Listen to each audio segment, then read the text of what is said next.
आज हम देखेंगे ट्रांसफार्मर के बारे में बेसिक, जो कि इलेक्ट्रॉनिक बुक आईटीआई का एक सिलेबस लिया हूं मैं। और इसमें हम आईटीआई इलेक्ट्रॉनिक्स में जो हमारे पास ट्रांसफार्मर के जितना दिया है बेसिक, क्योंकि उसका अगर हम पूरा प्रॉपर इलेक्ट्रिकल में ट्रांसफार्मर को पढ़ते तो बहुत ज्यादा डीप में पढ़ते हैं, लेकिन इलेक्ट्रॉनिक वालों के लिए इसमें ज्यादा डीप में नहीं दिया है।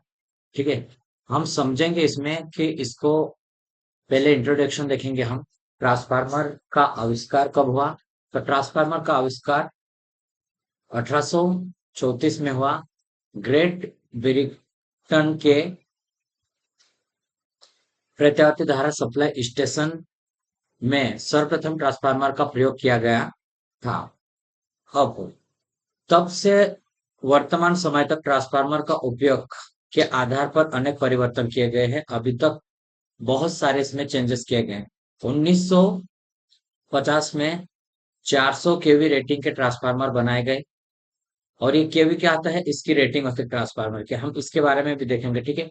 और 1970 में 1100 एमवीए के ट्रांसफार्मर, जैसे जैसे मतलब समय चेंज होते गया, उस प्रकार से हम हाई लेवल पे मतलब हाई वोल्टेज का ट्रांसफार्मर बनाते गए। ठीक है। सबसे स्टार्टिंग हमें ध्यान रखना चाहिए कि कब स्टार्ट हुआ इसका। 1884 में ट्रांसफार्मर का सबसे पहले हम यूज करें। ठीक है। ट्रांसफार्मर अन्य प्रेरण के सिद्धांतों पर काम करता है। आपको अगर पूछा जाता है कि ट्रांसफार्मर किस सिद्धांत पर काम करता है, तो ये ट्रांसफार्मर अन्य प्रेरण, जिसे हम म्यूचुअल इंडक्शन के सिद्धांत पे बोलते हैं। किसके ऊपर काम कर रहा है? ट्रांसफार्मर अन्य प्रेरण म्यूचुअल इंडक्शन के सिद्धांत पर। ट्रांसफार्मर का प्रयोग शक्ति उत्पादन, ट्रांसमिशन, वितरण आदि में किया जाता है। जहां पर पावर को जनरेट किया जाता है वहां, और जो हम बिजली को ट्रांसफर करते हैं वहां पर, और डिस्ट्रीब्यूट करते हैं अलग अलग जगह पे, हम जैसे घरों में और जहां पर भी यूज करते हैं उस जगह पर हम ट्रांसफार्मर का यूज करते हैं। ठीक है। ट्रांसफार्मर विद्युत शक्ति, जो इंजीनियरिंग क्षेत्र में इलेक्ट्रिकल इंजीनियर बहुत ही एक महत्वपूर्ण एक स्थान रखता है। और मशीन में अगर सबसे बड़ा चैप्टर की हम बात करेंगे तो सबसे ज्यादा इसके बारे में, और सबसे ज्यादा इससे क्वेश्चन भी बनते हैं, क्योंकि ये बहुत इंपॉर्टेंट है। जैसे कि आप देखोगे अलग अलग जो इक्विपमेंट इलेक्ट्रॉनिक के बनाए जाते हैं, जैसे बैटरी चार्जर बनाया जाता है, उसमें भी ट्रांसफार्मर का यूज करते हैं। क्योंकि बैटरी चार्जर में उसमें हमारे पास क्या रहता है, जो वोल्टेज आते हैं उस वोल्टेज को कम करके ये देता है। जैसे कि हम उसको पूरा देखेंगे। देखो, ट्रांसफार्मर एक स्थितिक विद्युत चुंबक युक्त है। स्थैतिक इसलिए हम बोलते हैं क्योंकि ट्रांसफार्मर के अंदर कोई भी ऐसा घूमने वाला पार्ट नहीं होता। कोई भी ऐसा पार्ट उसमें मूवमेंट नहीं करता, इसलिए हम उसको स्थैतिक स्टैटिक डिवाइस बोलेंगे। ठीक है। यह एसी के उच्च वोल्टेज को निम्न वोल्टेज में या निम्न वोल्टेज को उच्च वोल्टेज में परिवर्तित कर सकता है। मतलब इसका एक सीधा डेफिनेशन आप याद रखना कि ट्रांसफार्मर एक स्टैटिक डिवाइस है। ठीक है। और ये पावर को चेंज नहीं करेगा, लेकिन वोल्टेज और करंट, जैसे पावर क्या आते हैं हमारे पास, पी बराबर वी और आई होता है, इन दोनों में से किसी एक को बदलेगा या घटाएगा। ठीक है। अगर हम करंट को बढ़ाते हैं तो वोल्टेज यहाँ पे कम होगी। ठीक है। तो ये पावर हमारी सेम बने रहेगी। इस प्रकार से मतलब जहां जितने हमें वोल्टेज की जरूरत जरूरत है, उसके अकॉर्डिंग हम उसका यूज करेंगे। ठीक है। और जहां पे करंट ज्यादा है तो हम करंट को वहां पे बढ़ाएंगे। तो इस प्रकार से हम इसका यूज करते हैं। इसमें दो या दो से अधिक वाइंडिंग होते हैं। ठीक है। कितने? दो या दो से इसमें वाइंडिंग लगा सकते हैं। ठीक है। ये वाइंडिंग एक संयुक्त चुंबक क्षेत्र में रहती है। मतलब जैसे हम इसको एक बना के मैं बताऊंगा आपको डायग्राम, कि ये वाइंडिंग कैसी रहती है, एक कोर के ऊपर लगी रहती है। ठीक है। जिसमें जो वाइंडिंग को हम सप्लाई देंगे उसको प्राइमरी वाइंडिंग बोलेंगे, और जिसमें हम लोड कनेक्ट करेंगे उसमें उसको हम सेकेंडरी वाइंडिंग बोलेंगे। ठीक है। तो जिससे प्रत्यावर्ती फ्लक्स परिवर्तन के फलस्वरूप चुंबक क्षेत्र उत्पन्न होता है, जिसका आयाम एम्पलीट्यूड प्राथमिक वाइंडिंग में वोल्टेज तथा टर्नों की संख्या पर निर्भर करता है इसमें। ठीक है। जो हमारे पास वोल्टेज रहता है वो उसमें किसके ऊपर डिपेंड करेगा? जो टर्न से रहेगा उसके ऊपर डिपेंड करेगा। ठीक है। इस प्रकार दूसरी वाइंडिंग में भी द्वितीय वाइंडिंग कहते हैं हम दूसरी वाइंडिंग को, जो लोड से जुड़ी रहती है। ठीक है। सामान्य स्टेप डाउन ट्रांसफार्मर का प्रयोग सब स्टेशन पर वोल्टेज को घटाने के लिए हम करेंगे। और ट्रांसमिशन में जैसे जनरेशन करेंगे हम 11 केवी तक हम जनरेट करते हैं, और उसमें हमें ट्रांसमिट करना है, तो हाई वोल्टेज पे ट्रांसमिट करना चाहते हैं हम, तो उसको वो वोल्टेज को बढ़ाएगा। ठीक है, वोल्टेज को बढ़ाता तो स्टेप ऑफ ट्रांसफार्मर का हम वहां पर यूज करेंगे। ठीक है, शहरी इलाकों के लिए सामान्य डिस्ट्रीब्यूशन, जो शहर में रहते हैं, 1.1 या 2.2 या 3.3 या 6.6 या 11 के वोल्टेज वहां पर हम डिस्ट्रीब्यूशन कर सकते हैं। जैसे अगर कोई इंडस्ट्री हो गई या फिर बड़े लेवल की हो गई, तो वहां पर ज्यादा वोल्टेज सप्लाई देंगे। ठीक है, अब देखो, कार्य के अनुसार ट्रांसफार्मर पावर ट्रांसफार्मर होता है, जैसे कि पावर में हम यूज करेंगे, और डिस्ट्रीब्यूशन के लिए तो डिस्ट्रीब्यूटेड विशन ट्रांसफार्मर रहेगा, और ट्रांसमिशन के उद्देश्य के लिए करेंगे तो वो पावर ट्रांसफार्मर में उपयोग किया जाता है। ठीक है, डिस्ट्रीब्यूशन का उद्देश्य डिस्ट्रीब्यूशन करने के लिए हम यूज करते हैं कि पावर को डिस्ट्रीब्यूट करेगा। डिस्ट्रीब्यूशन ट्रांसफार्मर की रेटिंग 500 केवी तक होती है। अगर इससे ज्यादा रहेगी, 500 के किलो वोल्ट एम्पियर बोलते हैं इसकी फुल फॉर्म। ठीक है, जो कि अगर ज्यादा रहेगी तो पावर ट्रांसफार्मर कहलाएगा। ठीक है, सामान्यतः 11 केवी को 440 वोल्ट तक कम करते हैं, 440 वोल्ट तक कम कर सकते हैं। ठीक है, अब देखते हैं, हम इसके सिद्धांत को देखेंगे। ठीक है, इसके सिद्धांत क्या है, प्रिंसिपल ऑफ ट्रांसफार्मर। जैसे मैंने इसमें जो इंट्रोडक्शन में आपको बोला था कि ट्रांसफार्मर म्यूचुअल इंडक्शन के सिद्धांत के ऊपर काम करता है, तो इसको हम हिंदी में बोलेंगे अन्योन्य प्रेरण के सिद्धांत के ऊपर काम कर रहा है ये ट्रांसफार्मर। ठीक है, अन्योन्य प्रेरण के अनुसार क्या है, अन्योन्य प्रेरण को अगर हम देखते हैं तो इसके अकॉर्डिंग जैसे हम प्राइमरी वाइंडिंग को सप्लाई देंगे, ठीक है, जैसे ही हम प्राइमरी वाइंडिंग को सप्लाई दिए जाती है, इसमें मैं आपको थोड़ा सा इसको छोटा करके मैं यहाँ डायग्राम बना के बताऊंगा आपको। ठीक है, ये हमारे पास रहेगा, ये एक कोर है। ठीक है, हम समझने के लिए सिंगल फेज ट्रांसफार्मर को बनाएंगे, या प्राइमरी वाइंडिंग को इसमें यहाँ पर हम वाइंडिंग करते हैं इसके, ये वाइंडिंग कर दिया। ठीक है, और इसको हम सप्लाई देंगे पी। ठीक है, प्राइमरी सप्लाई दे देंगे हम, और ये सेकेंडरी वाइंडिंग रहेगी। यहाँ पर हम क्या करेंगे, लोड को ऐड कर देंगे। किसको, लोड को ऐड करेंगे इसमें, यहाँ पर लोड, और यहाँ पर सप्लाई देंगे। ठीक है, यहाँ पर एसी देंगे ना कि डीसी। तो जैसे यहाँ पर सप्लाई देंगे तो यहाँ चुंबक क्षेत्र उत्पन्न हो जाता है। ठीक है, ऐसा ये चुंबक क्षेत्र रहेगा। ठीक है, ये चुंबक इस कोर में होकर इस वाइंडिंग तक आ जाता है। ठीक है, ये चुंबक क्या करता है, इस कोर में होकर इसमें तक आ जाएगा। जैसा इसमें वो जाएगा, तो ये चुंबक का नेचर कैसा रहता है, एसी नेचर रहता है। किस प्रकार का नेचर रहेगा, एसी। तो जैसे कि इसका डायरेक्शन और जो परिमाण है वो चेंज होती जा रही, तो ये क्या करेगा, इस कंडक्टर को कट करेगा, तो यहाँ पर इंड्यूस्ड ईएमएफ ई उत्पन्न हो जाता है। ठीक है, इसे हम E1 बोलते हैं। और यही चुंबक अगर इधर आ जाएगा और इसमें आकर, ठीक है, इसमें आकर क्या करेगा वो, इसमें आकर इस वाइंडिंग को कट करेगा, तो यहाँ पर E2 उत्पन्न हो जाएगा। ठीक है, तो ये हमारे पास करंट है, यहाँ पर भी एक शॉर्ट सर्किट होगा तो करंट बहना लग जाएगी, और यहाँ प्राइमरी करंट कहलाएगी ये, और यहाँ पर सेकेंडरी करंट कहलाएगी। ठीक है, प्राइमरी करंट है, यहाँ पर सेकेंडरी करंट कहलाती है। तो इस प्रकार से ये हमारा वर्क करता है। तो मैं आपको बताता हूँ इसमें, जो इसमें हम देखते हैं। ठीक है, अन्यन प्रेरण के अनुसार जब हम प्राइमरी वाइंडिंग को ऐसे सप्लाई दिए, ठीक है, वापस से हम इसको थ्योरी को पढ़ते हुए चलेंगे, तो इस वाइंडिंग के चारों ओर परिवर्तनशील चुंबक क्षेत्र उत्पन्न होता है। कैसा, वेरिएबल मैग्नेटिक फील्ड उत्पन्न होगा। ठीक है, इसी चुंबकीय क्षेत्र के कारण द्वितीय वाइंडिंग में ईएमएफ उत्पन्न होता है, इसी मैग्नेटिक फील्ड के कारण ही इसमें उत्पन्न हो जाता है। ठीक है, द्वितीय वाइंडिंग में उत्पन्न हो जाता है, जबकि दोनों वाइंडिंग के मध्य किसी प्रकार का विद्युत संबंध नहीं होता है। दोनों वाइंडिंग में किसी भी प्रकार का विद्युत संबंध इसमें नहीं होता है।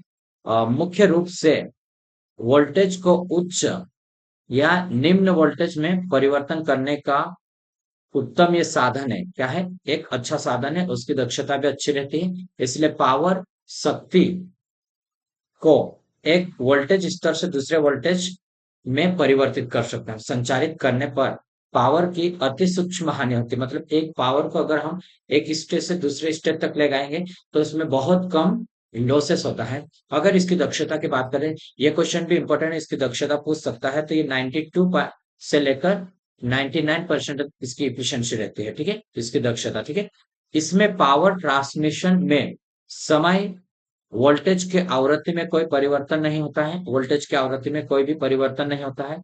इसकी लेमिनेटेड कोर सिलिकॉन स्टील की बनी होती है। कैसी ही बनी होती है? लेमिनेटेड कोर रहेगी वो सिलिकॉन स्टील की बनाई जाती है। किसकी? इसकी लेमिनेटेड कोर है सिलिकॉन स्टील की बनाई जाती है। जो कोर, जैसे मैंने ये कोर बनाया था, ये वाली कोर सिलिकॉन स्टील की रहती है। और ये लेमिनेटेड इसलिए करते हैं कि ये पत्तियों में, अलग अलग पत्तियों में काट के इसको हम बनाएंगे। तो देखो, सिलिकॉन का यूज करने का एक मेन रीजन है, सिलिकॉन का यूज इसलिए हम करते हैं, हिस्टेरिसिस लॉस कम होता है उससे।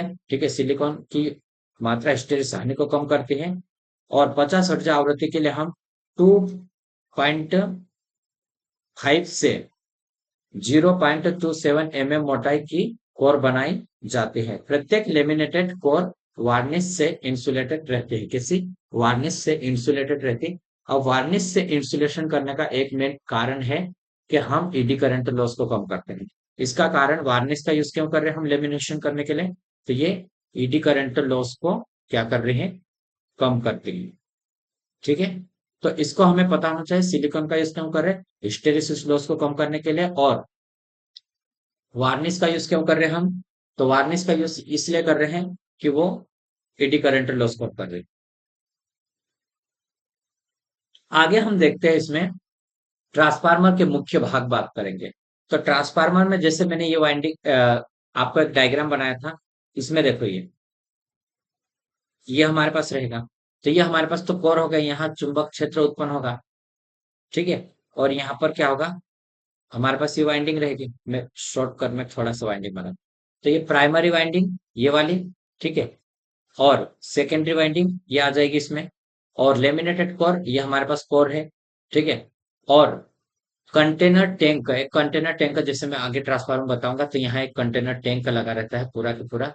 इसमें ऑयल भरा रहेगा, इसका ऑयल के अंदर ये रहेगा। ठीक है, तो कंटेनर टैंक का हो जाएगा। और टर्मिनल, फिर बाद में इनके टर्मिनल हम इस पे निकालेंगे, तो ये टर्मिनल आएंगे। तो उसको टर्मिनल, इतने जो 5 पॉइंट है हमारे पास, अलग अलग रहेगा। प्राइमरी वाइंडिंग की बात करेंगे। प्राइमरी वाइंडिंग को ऐसी सप्लाई दी जाती है। और प्राथमिक वाइंडिंग कहलाती है उसको।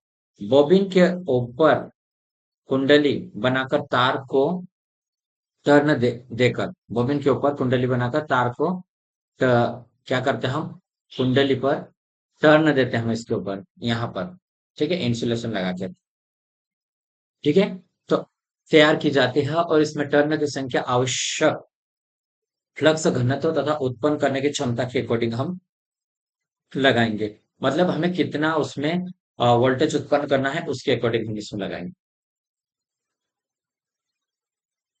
ठीक है, और सेकेंडरी वाइंडिंग तो मैं आपको बोला था, जिसमें हम लोड को कनेक्ट करते हैं उसको हम सेकेंडरी वाइंडिंग बोलेंगे।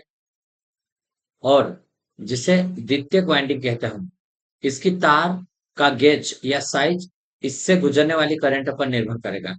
ट्रांसफार्मर में लोड की तरह जितने वोल्टेज की आवश्यकता होती है, लोड की तरह कि जितने वोल्टेज की आवश्यकता होती है, उसी के अनुसार इस वाइंडिंग में टर्नों की संख्या निर्धारण किया जाता है। उसी के अनुसार हमें टर्न्स उसमें यूज करते हैं जितने हमें वोल्टेज की आवश्यकता रहेगी। ठीक है, अगला हम देखेंगे क्या है? Laminated core. लेमिनेटेड कोर को हम क्यों करते हैं? देखो, सिलिकॉन की स्टील की बनी होती है और पतली कोर आपस में इंसुलेट रहती है। ठीक है, तो इसका क्या है? देखो, चुंबक फ्लक्स को कम रिलेक्टेंस प्रदान करता है। ये इसमें जो कोर रहती है, रिलेक्टेंस, अब रिलेक्टेंस की हम बात करेंगे, तो ये रिलेक्टेंस कम इसलिए हम रखते हैं कि उसमें चुंबक आसानी से जा सके।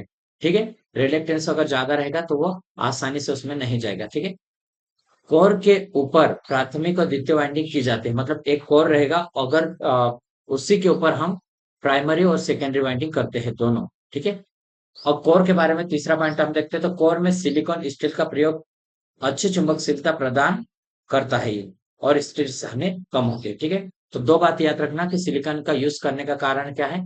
इसकी परमिबिलिटी अच्छी होती है, चुंबकशीलता जिसे हम बोलेंगे कि परमिबिलिटी। परमिबिलिटी क्या करेगी? वो अच्छी रहेगी और उसमें स्टील हानि कम रहती है, इसलिए हम सिलिकॉन स्टील का यूज करते हैं। 50 हर्ट्ज आवृत्ति में हम 0.5 mm की मोटाई का यूज करते हैं। जैसे फ्रीक्वेंसी के ऊपर मोटाई डिपेंड कर रही है। ठीक है, तो ये हमें देखना है। 50 हर्ट्ज रहेगा, उसमें 0.5 mm की मोटाई का यूज करेंगे। और 50 हर्ट्ज जो होगा, ये 25 था सॉरी, है ना, कि 50 के लिए हम कम करेंगे। जैसे जैसे फ्रीक्वेंसी बढ़ेगी वैसे वैसे हम उसको क्या करेंगे, कम मोटाई का यूज करेंगे। इसको ध्यान रखना, ठीक है। इन कोरों को इस प्रकार जोड़ा जाता है कि उनके बीच में वायु अंतराल गैप कम से कम हो। इन कोरों को ऐसे जोड़ते हैं, ठीक है। अब कंटेनर या टैंक की बात करेंगे तो इसमें ट्रांसफार्मर में तेल भरा रहता है।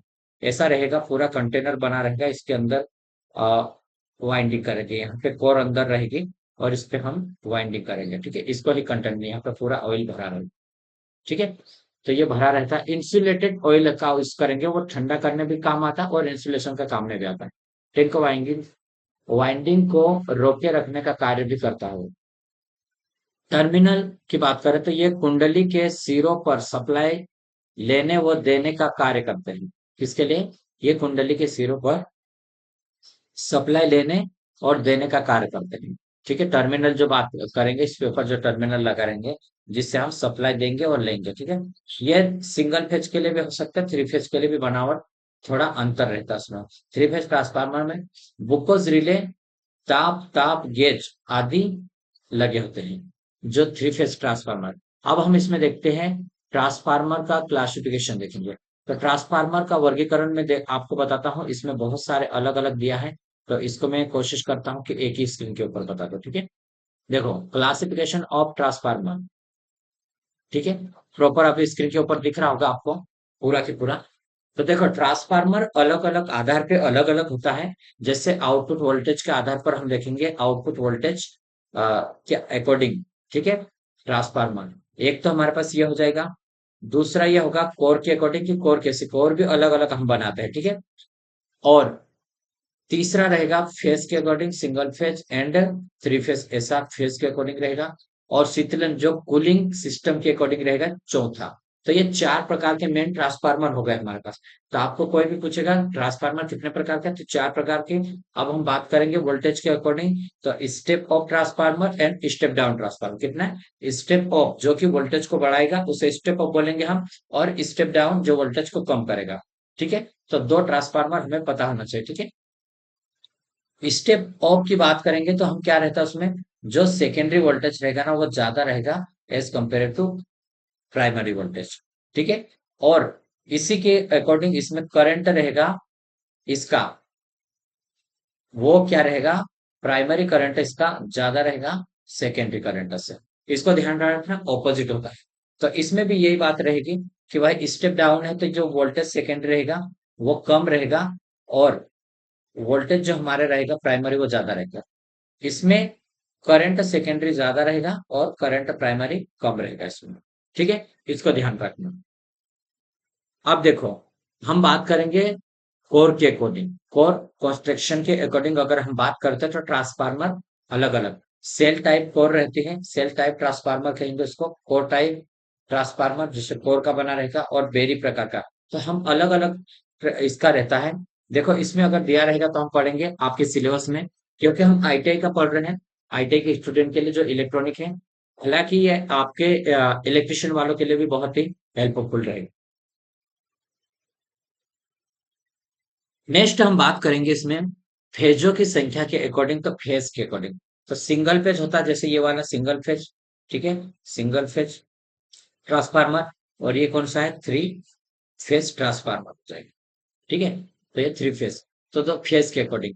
अब शीतलन के अकॉर्डिंग हम बात करेंगे, कूलिंग सिस्टम के अकॉर्डिंग हम बात करेंगे। तो यह होगा प्राकृतिक रूप से शीतलन ट्रांसफार्मर, मतलब नेचुरल कूल्ड ट्रांसफार्मर, नेचुरली, है नहीं। और दूसरा हम बात करेंगे तेल द्वारा शीतलित ट्रांसफार्मर, ऑयल कोल्ड ट्रांसफार्मर। क्या है? ऑयल कोल्ड ट्रांसफार्मर के अकॉर्डिंग, ऑयल के अकॉर्डिंग। और जल द्वारा शीतलित ट्रांसफार्मर, तो वाटर कोल्ड ट्रांसफार्मर। कौन सा? वाटर कोल्ड ट्रांसफार्मर होगा, ठीक है। क्या होगा? Water cold transformer. और बात करेंगे हम पहला, दूसरा और ये तीसरा, और ये हमारे पास चौथा। तो ये वायु द्वारा शीतलित, एयर फोर्स, मतलब एक उसके ऊपर एयर को फोर्स करा के, जैसे फैन लगा सकते हैं हम, ठीक है। और जल से भी, वाटर से भी, ऑयल से भी। तो ये अलग अलग, एक तो नेचुरली हवा, यानी कि हम कोई भी फैन का यूज नहीं कर रहे हम, ठीक है। वायु का अगर फोर्स देकर तो हम फोर्स से करेंगे, ठीक है, ऑयल से या वाटर से, ठीक है। तो ये हमारे पास होगा। अब हम बात करेंगे आउटपुट वोल्टेज के आधार पे। तो देखो ये हम पहले वाला देखा, तो मैंने आपको बोला था आउटपुट वोल्टेज के आधार पर वो क्या था, स्टेप ऑफ पहला है, ठीक है। तो स्टेप ऑफ की अगर मैं बात करता हूँ यहाँ पे देखो, ऐसा ट्रांसफार्मर जिसमें इनपुट वोल्टेज को बढ़ाता है वो, ठीक है, क्या है, इनपुट वोल्टेज। जैसे स्टेप ऑफ, बात से आप समझो कि वो स्टेप ऑफ मतलब वोल्टेज को बढ़ा रहा है, तो वो स्टेप ऑफ ट्रांसफार्मर कहलाएगा, ठीक है, स्टेप ऑफ ट्रांसफार्मर कहलाएगा। इसका उपयोग हम विद्युत के केंद्र में, जैसे विद्युत को जनरेट करते ना हम, वहां पर करते हैं इसका यूज हम, कि क्योंकि 11 केवी का हम वोल्टेज उत्पन्न करेंगे, 11 केवी, ठीक है। तो हमें ट्रांसमिट करना है 400 केवी में, तो इसका हम क्या करेंगे, बढ़ा देंगे, ठीक है। तो वहां पर इसका यूज करते हैं स्टेप ऑफ ट्रांसफार्मर का, ठीक है। इसका कनेक्शन भी देखना, डेल्टा डेल्टा में कनेक्शन रहता है, जो प्राइमरी और सेकेंडरी रहता है, ठीक है। अब हम बात करेंगे इसका स्टेप ऑफ के बाद स्टेप डाउन की, लेकिन इससे पहले ध्यान देना कि जो स्टेप ऑफ रहेगा ना, जो सेकेंडरी टर्न्स की संख्या ज्यादा रहेगी इसमें, और प्राइमरी कम रहेगी, ये भी ध्यान रखना, ठीक है। आगे हम स्टेप डाउन की बात करते हैं, तो ऐसे ट्रांसफार्मर जिनका इनपुट वोल्टेज को हम कम करते हैं। जैसे इनपुट वोल्टेज हमने दिया 100 वोल्ट, ठीक है, और ये कम करके हमें 100 वोल्ट दे रहा है, तो ये स्टेप डाउन बोलेंगे इसका, ठीक है, स्टेप डाउन ट्रांसफार्मर इसको हम बोलते हैं। ये कहाँ पर यूज किया जाता है, शहरी क्षेत्र में या फिर ग्रामीण क्षेत्र में इसका यूज करेंगे हम, ठीक है, डिस्ट्रीब्यूशन करने के लिए वोल्टेज को। तो जैसे हमें घरों में 440 वोल्ट आते हैं अगर 3 फेज आते तो, या फिर 230 वोल्ट आते हैं, ठीक है। तो ये अलग अलग हमारे पास रिक्वायरमेंट के अकॉर्डिंग हम इसका यूज कर रहे हैं, लेकिन मेन उद्देश्य हमारा जो स्टेप डाउन ट्रांसफार्मर का है, वो इस डिस्ट्रीब्यूशन में यूज किया जाता है। और इसका साइज भी हमने देखा था, जो 500 केवी से कम रहता उसको हम स्टेप डाउन बोलते हैं, ठीक है। ये सब स्टेशन में यूज किया जाता है, ठीक है। और जो स्टेप डाउन ट्रांसफार्मर रहता है उसकी जो प्राइमरी में टर्न्स ज्यादा रहेंगे एज कंपेयर टू सेकेंडरी की तुलना में। जहां ज्यादा टर्न है वहां पे वोल्टेज ज्यादा है और करंट कम कम रहेगी। इसका ये ध्यान रखना एक कॉन्सेप्ट आप, कि जहां पर टर्न्स ज्यादा है वहां पर वोल्टेज ज्यादा है लेकिन करंट कम है, ठीक है, इतना ध्यान रखना। अब हम बात करेंगे कोर के आधार पर। तो सेल टाइप ट्रांसफार्मर, जैसे इसमें कोर, सेल टाइप ट्रांसफार्मर इसमें दिया है, तो ये सेल प्रकार का ट्रांसफार्मर इसमें देखेंगे, तो इस प्रकार का ट्रांसफार्मर में प्रत्येक लेग लेमिनेटेड कोर की बनी होती है। इसमें ई व आई प्रकार की लेमिनेटेड कोर प्रयोग में ली जाती है। इसके मध्य की भुजा पर वाइंडिंग रहती, इसमें एक मध्य की भुजा रहेगी, उस पे हम वाइंडिंग करेंगे इसको लेमिनेटेड करके, जैसे ये लेमिनेशन कोर है, अलग अलग जैसे ये पत्तियों का बनाया हुआ है, ठीक है। इसमें चुंबक क्षेत्र परिपथ का रास्ता दो रहेगा। इसमें क्या रहता है, कोर टाइप सेल टाइप रहता ना, वो एक, और इसमें ऐसा रहेगा, ऐसा, ठीक है। तो वो वाला रहेगा, और यहाँ पे बीच में जैसे इसमें प्रॉपर दिख रहा था ये वाले, देखो ये है यहाँ पे बीच में, ये यहाँ पे कोर होगी और इसके ऊपर ये वाइंडिंग की है, ठीक है, एक के ऊपर एक वाइंडिंग करेंगे। ध्यान रहे, हम जो हाई वोल्टेज वाइंडिंग को पहले करेंगे इंसुलेशन, इस कोर के ऊपर क्या करेंगे हम, ये कोर है, ठीक है, इसके ऊपर क्या करेंगे हम, पहले हाई वोल्टेज वाइंडिंग को इंसुलेशन लगाएंगे और उसके ऊपर वाइंडिंग कर देंगे, उसके बाद फिर इंसुलेशन लगाएंगे, लो वोल्टेज वाइंडिंग कर देंगे, तो दोनों वाइंडिंग रहेगी। अब इसमें चुंबक पात, एक तो ये हो गया, यहाँ से चुंबक जा रहा और यहाँ पे डिवाइड हो जाएगा, तो एक और ये दो हो गया, ठीक है, चुंबक के दो रास्ते हो गए इसमें, तो इसको ध्यान रखना, दो चुंबक पात हो गए इसमें, ठीक है। अब हम आगे बढ़ते हैं, सेल टाइप ट्रांसफार्मर को देखते हैं, ठीक है। और इसमें क्या होता है, लीकेज जो फ्लक्स रहता है, जो फ्लक्स रहेगा वो लीकेज फ्लक्स कम रहता है। अब मैं आपको एक बात और बताता हूँ कि लीकेज फ्लक्स होता क्या है। लीकेज फ्लक्स क्या होगा कि भाई देखो, यहाँ से मैग्नेटिक फील्ड जाएगा, लेकिन वो इस कोर में अगर नहीं आता है, ठीक है, इस कोर में अगर, जैसे मैं ये यहाँ बना के बताता हूँ, ये वाला, ठीक है, ये इस तरह से बना है ये, और इसके ऊपर हमने वाइंडिंग करा, तो यहाँ पे मैग्नेटिक फील्ड बहेगा वो, यहाँ पे, ठीक है, और इस पे भी आएगा, यहाँ पर आएगा। तो जहां पर ये वाइंडिंग है, तो ये फ्लक्स क्या करेगा, आपस में यहीं पे रहेगा, इस तरह से हवा से अपना रास्ता पूरा करेगा उसको, यानी कि वो दूसरी वाइंडिंग में नहीं जाता है, उसको हम बोलेंगे कि वो लीकेज हो रहा है, ठीक है, लीकेज फ्लक्स बोल रहे हैं, यानी कि यूज में नहीं आ रहा। और विशेष प्रकार की बनी होती है फ्रेम, ठीक है, आप कोर प्रकार का ट्रांसफार्मर देखते हैं। ये चित्र 2 में दिया है, इसको हम दिखाएंगे चित्र 2 में, और इसको थ्योरी पढ़ लेते फिर मैं दिखाता, ठीक है। कुंडली बेलनाकार आकृति की रहती और चौकर या अंडाकार भी हो सकती है। इन्हें एक फ्रेम पर लपेटकर बनाया जाता है। यदि छोटे ट्रांसफार्मर बनाने हो तो आयताकार कट क्षेत्र की अ, कोर प्रयोग कर लेते हैं, और उच्च वोल्टेज ट्रांसफार्मर में कोर लगभग गोलाई में लगाया जाता है। इस प्रकार की इस प्रकार की कोर कुर्सी फ्राम कोर कहते हैं। बेलनाकार कोर की यांत्रिक शक्ति अन्य प्रकार के कोर की अपेक्षा उच्च होती है, मतलब मजबूती ज्यादा रहती है इसमें। इसमें तार को टर्न देकर पेपर की परत लगाई जाती है, और इसमें कम वोल्टेज वाली वाइंडिंग को इंसुलेटेड करना आसान होता है, इसलिए इस कोर के पास रखा जाता है। और इन कोर टाइप ट्रांसफार्मर कोर अत्यधिक भाग वाइंडिंग द्वारा ढका रहता है। मतलब इसको क्या बोले, वहां पर वाइंडिंग से ढका नहीं था, जितनी वाइंडिंग थी ना वो कोर से ढकी थी। क्यों? क्योंकि मैं आपको वहां की बताता हूँ, जो सेल टाइप था ना वो उसके बाद में। तो जैसे ये, ठीक है, ये इस प्रकार ये सेल टाइप, तो इसमें हम वाइंडिंग करेंगे, ठीक है, वाइंडिंग इसमें करेंगे। तो इसमें क्या होता है मेरे भाई, कि देखो यहाँ पर वाइंडिंग करेंगे तो ये कोर है, और ये कोर, तो कोर से वो ढक गई। लेकिन यहाँ पे क्या कर रहा है, इसमें दोनों साइड में एक कोर ये है और एक कोर ये है, ठीक है। तो ये कोर से मतलब जितने भी कोर है वो वाइंडिंग से ढक गए हैं, ठीक है। अब इसमें क्या है, चुंबक तो एक ही रास्ते से होकर जाएगा ना, ये वाला रास्ता अपनाएगा। और इसमें क्या था, चुंबक दो रास्ते से जा रहा था यहाँ, ठीक है, ये दो रास्ता था। तो इसमें एक रास्ता मिल रहा है, इसका मतलब लीकेज फ्लक्स इसमें ज्यादा होगा। क्या होगा? लीकेज फ्लक्स ज्यादा होगा इसमें, ठीक है। अब देखो, मैं दोनों के बीच में डिफरेंस बताता हूं आपको। इसमें क्या है, डिफरेंस देखते हैं। कोर टाइप ट्रांसफार्मर है और सेल टाइप ट्रांसफार्मर। इस कोर की तुलना इस कोर की दोनों भुजाएं वाइंडिंग में स्थापित की जाती, दोनों भुजाओं पर वाइंडिंग स्थापित करते हैं। और सेल में क्या करते हैं, लेमिनेटेड कोर की मध्य वाली जो भुजा रहती है उसमें हम करते हैं वाइंडिंग, ठीक है। और मैग्नेटिक सर्किट का एक ही मार्ग होता है इसमें, एक रास्ता है मैग्नेटिक, और इसमें दो रास्ते हैं, ठीक है। इसको ध्यान रखना, आपको ये ऑब्जेक्टिव में पूछेंगे कि सेल टाइप में कितने मार्ग रहते हैं, ये पूछ सकता है, ठीक है। तो कोर की भुजाओं का क्षेत्रफल समान रहेगा इसमें, और इसमें मध्य भुजा का क्षेत्रफल अन्य भुजा से दुगना रहेगा, ठीक है। जो मध्य वाली भुजा रहती है उसका जो क्षेत्रफल रहता है वो जो साइड वाली दो भुजा रहेगी उससे डबल रहेगा, ठीक है। कोर की दो भुजाएं होती हैं, ठीक है, इसमें दो भुजा आती, लेकिन इसमें तीन भुजा होती है। लीकेज फ्लक्स इसमें अधिक होता है और इसमें कम रहता है। आउटपुट कम मिलता है इसमें, किसमें, जो कोर टाइप रहते ट्रांसफार्मर में आउटपुट कम मिलेगा। लेकिन जो सेल वाला रहेगा उसमें, सेल टाइप ट्रांसफार्मर में अधिक आउटपुट मिलेगा उसमें, ठीक है। हानि इसमें अधिक होती है, इसमें कम होगी, और इसकी कैपेसिटी कम रहेगी, इसकी अधिक रहेगी। और देखभाल और मरम्मत आसान रहता है, लेकिन इसमें थोड़ा सा कठिनाई रहता है, ठीक है। तो ये हमें पता होना चाहिए, जिसमें थोड़ा सा कठिनाई है उसमें कैपेसिटी भी अधिक है, हानि भी कम है उसकी। ये चीजें हमें ध्यान रखना है, ठीक है। लीकेज फ्लक्स अब इसका कम है, ठीक है। बेरी प्रकार ट्रांसफार्मर तीसरा हम देखते हैं, बेरी टाइप ट्रांसफार्मर होता क्या है, ठीक है। इस प्रकार के ट्रांसफार्मर एक विशेष प्रकार की कोर यूज की जाती है, जिसे हम बेरी आकार कोर कहते हैं। इस कोई फ्रेम इस प्रकार लगाए जाते हैं कि सभी फ्रेमों की एक भुजा मुख्य कोर के मध्य भाग से गुजरे। ये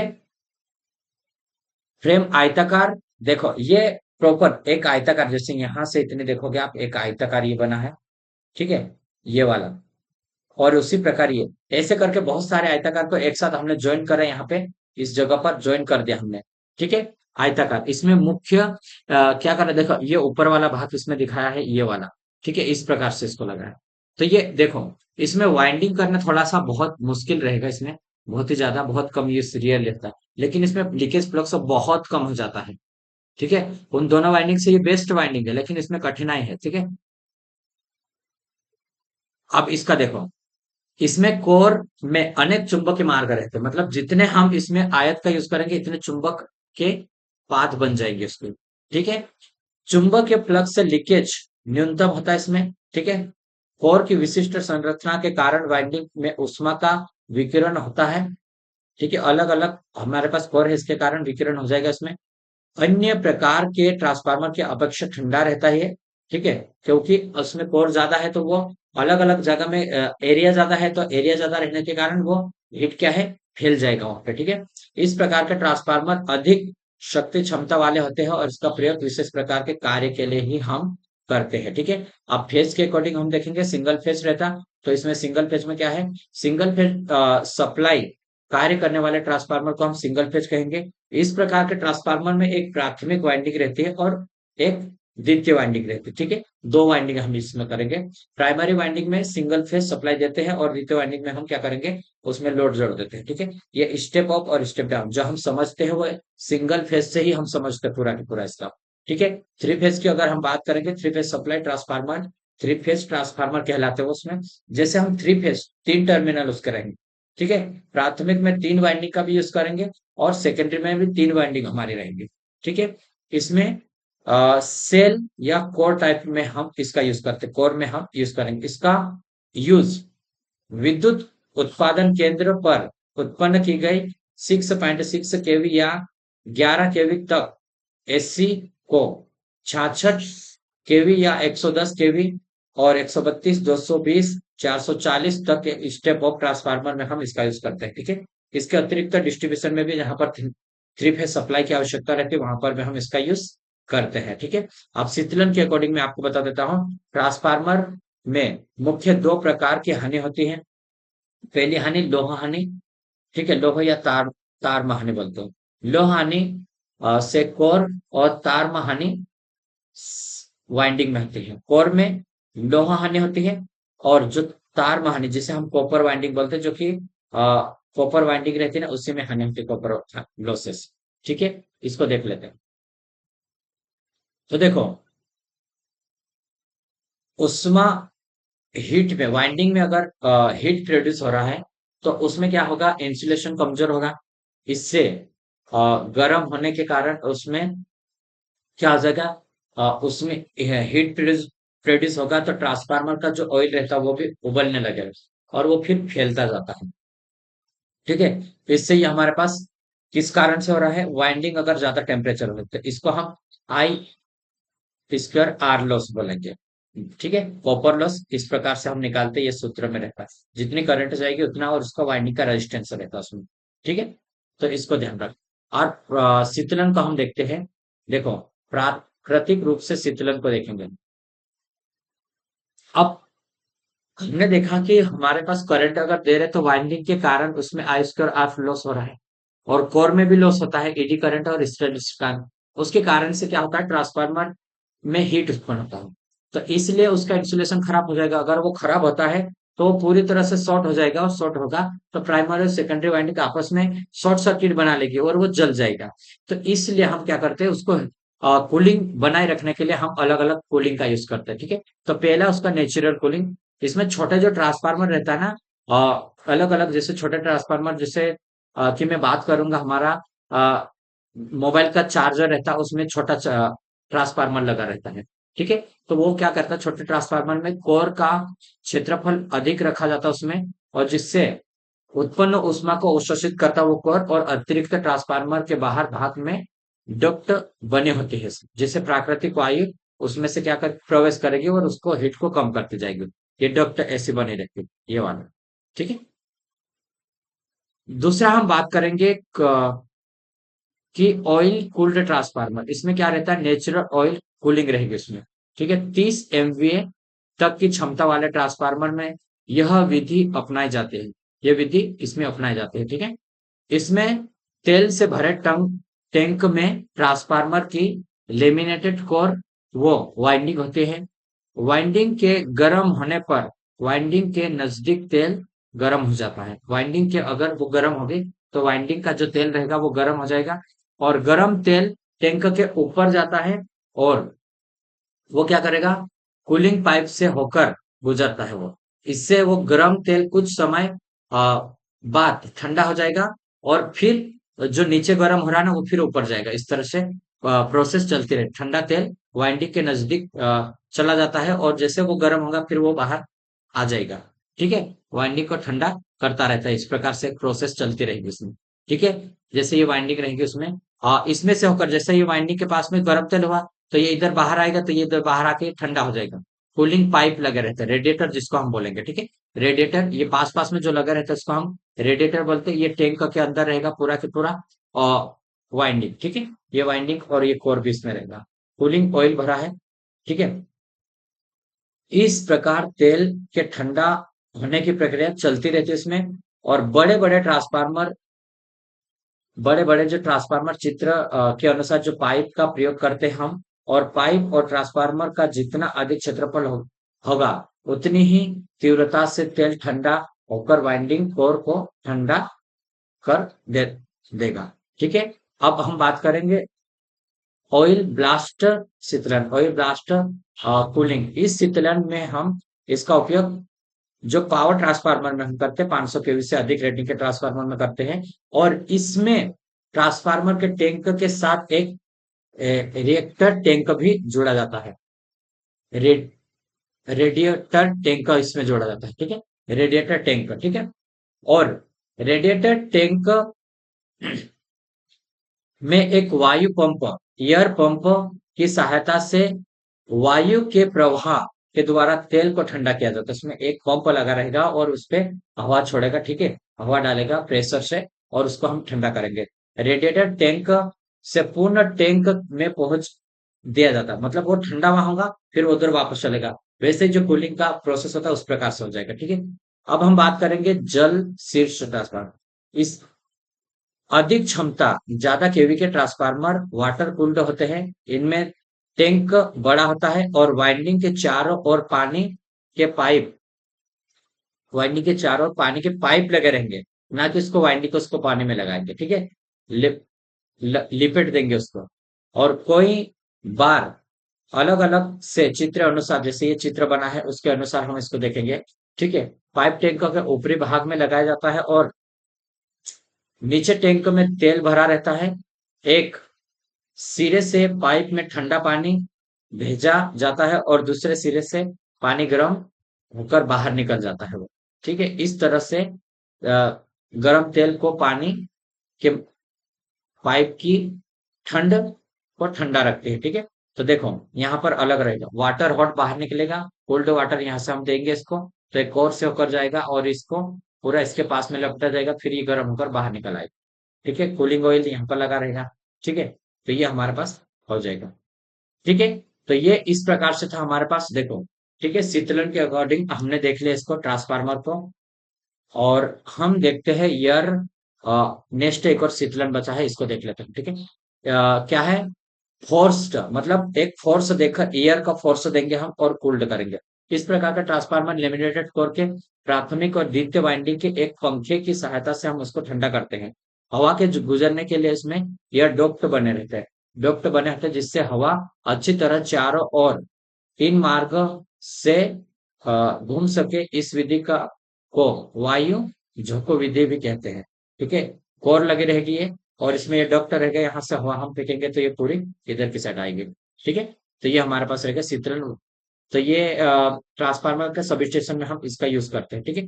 आगे हम देखेंगे स्पेसिफिकेशन ऑफ ट्रांसफार्मर, तो अलग अलग स्पेसिफिकेशन हम देखेंगे इसमें। वितरण ट्रांसफार्मर की बात करेंगे तो स्पेसिफिकेशन क्या है इसको हम देख लेते हैं, ठीक है। स्पेसिफिकेशन में देखो, पैरामीटर इनपुट वोल्टेज हम देखेंगे, तो ये मान दिया रहेगा इनपुट वोल्टेज। आउटपुट वोल्टेज देखेंगे जो कि +9 वोल्ट से 25 वोल्ट, यानी कि एक स्टेप डाउन ट्रांसफार्मर है, ठीक है। प्रचालन तापमान, तो इसका टेम्परेचर कहाँ तक करेगा, तो ये 10 डिग्री -10 से लेकर 75 तक चलेगा ये, ठीक है। फ्रीक्वेंसी 50 हर्ट्ज रहेगी और जो कोर रहेगी उसमें सिलिकॉन स्टील की, ठीक है, सिलिकॉन इस्पात की बनी रहेगी। तो ये हमारे पास रहेगा। अब हम बात करेंगे आइसोलेटेड ट्रांसफार्मर से हम आगे बढ़ेंगे इसको, ठीक है। तो आज के लिए हम वीडियो इतना ही रखते हैं, उसके बाद हम सेकेंड वीडियो में यहाँ से आगे पढ़ेंगे, ठीक है। तो वीडियो अगर आपको पसंद आता तो अवश्य आप लाइक कर सकते हैं, इसको सब्सक्राइब कर सकते हैं, ठीक है। ये आपके ऊपर डिपेंड करता है, ठीक है। अब अगर आप वीडियो चाहते हैं तो हम यहाँ से आगे बढ़ेंगे। अगर इस जो लेक्चर लिए हम, जो भी कुछ भी नहीं समझ में आएगा, जो भी आपको डाउट है जिस टॉपिक का, तो वहां आप उसका क्या करना, उस टॉपिक का नाम लिखना और ये समझ में नहीं आया ये पूछ लेना। तो उसके लिए मैं अगला जैसा ही वीडियो स्टार्ट करूंगा उसको पहले समझा दूंगा, उसके बाद आगे बढ़ूंगा ताकि आपका डाउट क्लियर हो जाएगा उसमें, ठीक है। तो आज के लिए इतना ही, अब हम मिलेंगे नेक्स्ट वीडियो में।